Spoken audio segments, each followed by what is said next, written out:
కథలెన్నో చెప్పారు, కవితల్ని రాశారు, కాలాలు దాటారు, యుద్ధాలు చేశారు. ప్రేమలో తప్పు లేదు, ప్రేమలో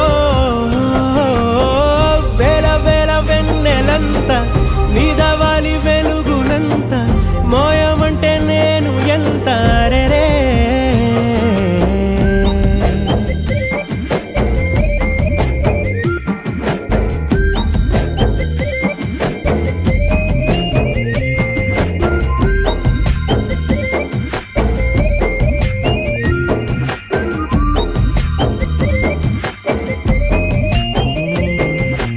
ఆకాశం తాకాలి అని ఉందా, నాతో రా చూపిస్తా.